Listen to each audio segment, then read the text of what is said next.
ಕಳೆದ 2-3 ವರ್ಷಗಳ ಹಿಂದೆ ಒಣಮೆಣಸಿನಕಾಯಿ ಬೆಳೆ ಅಂದ್ರೆ ರೈತರು ಬಂಪರ್ ಬೆಳೆ ಅಂತಾಲೆ ನಂಬಿದ್ರು. ಆದ್ರೆ ಈಗ ಮೆಣಸಿನಕಾಯಿ ಬೆಳೆದು ಬೀದಿಗೆ ಬಂದಿದ್ದಾರೆ. ರಾಯಚೂರು ಜಿಲ್ಲೆಯಲ್ಲಿ ಒಂದೆಡೆ ಮೆಣಸಿನಕಾಯಿ ಬೆಳೆಗೆ ಸರಿಯಾದ ಮಾರುಕಟ್ಟೆ ಸಿಗುತ್ತಿಲ್ಲ.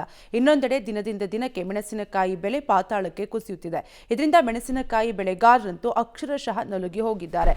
ಎಕರೆಗೆ 1 ಲಕ್ಷ ರೂಪಾಯಿ ಖರ್ಚು ಮಾಡಿ ಬೆಳೆದ ಬೆಳೆಗೆ ಸೂಕ್ತ ಬೆಲೆ ಇಲ್ಲದೆ ರೈತ ಸಾಲಗಾರನಾಗುತ್ತಿದ್ದಾನೆ.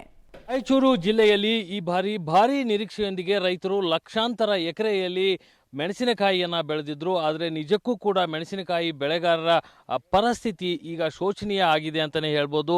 ಇದಕ್ಕೆ ಮುಖ್ಯ ಕಾರಣ ಮಾರುಕಟ್ಟೆಯಲ್ಲಿ ಬೆಲೆ ಇಲ್ಲದೆ ಇರುವಂಥದ್ದು, ಜೊತೆಗೆ ಏನು ಹೊಲದಲ್ಲಿರ್ತಕ್ಕಂಥ ಫಸಲಿದೆ ಅದು ಕೂಡ ಎಲ್ಲ ಕಡೆ ಅಷ್ಟೊಂದು ಉತ್ತಮ ಕ್ವಾಲಿಟಿ ಇಲ್ಲದೆ ಇರುವಂಥದ್ದು ಮತ್ತು ಕಳೆದ 2-3 ವರ್ಷಗಳಿಂದ ಸತತವಾಗಿ ಬೆಲೆಯಲ್ಲಿ ಇಳಿಮುಖ ಆಗಿರೋದ್ರಿಂದ ನಿಜಕ್ಕೂ ಕೂಡ ಮೆಣಸಿನಕಾಯಿ ಬೆಳೆದಂತಹ ರೈತರು ಸಂಕಷ್ಟಕ್ಕೆ ಸಿಲುಕಿದ್ದಾರೆ ಅಂತಲೇ ಹೇಳ್ಬೋದು. ಯಾಕೆಂದರೆ ಎಕರೆಗೆ ಲಕ್ಷಾಂತರ ರೂಪಾಯಿ ಖರ್ಚನ್ನು ಮಾಡಿ ಈ ಒಂದು ಮೆಣಸಿನಕಾಯಿ ಬೆಳೆಯನ್ನು ಬೆಳೀತಾರೆ. ಅದು ಇದಕ್ಕೆ ನೀರನ್ನು ಒದಗಿಸಲಿಕ್ಕೆ ಸಾಕಷ್ಟು ಕಷ್ಟಪಡ್ತಾರೆ. ಯಾಕೆಂದರೆ ಬಿಸಿಲನಾಡು ರಾಯಚೂರಿನಲ್ಲಿ ನೀರಾವರಿ ವ್ಯವಸ್ಥೆ ಎಷ್ಟೇ ಇದ್ರೂ ಕೂಡ ರೈತರಿಗೆ ಸಮರ್ಪಕವಾಗಿ ನೀರಿನ ವ್ಯವಸ್ಥೆಗಳು ಸಿಗದೇ ಇರೋದ್ರಿಂದ ಕೂಡ, ಜೊತೆಗೆ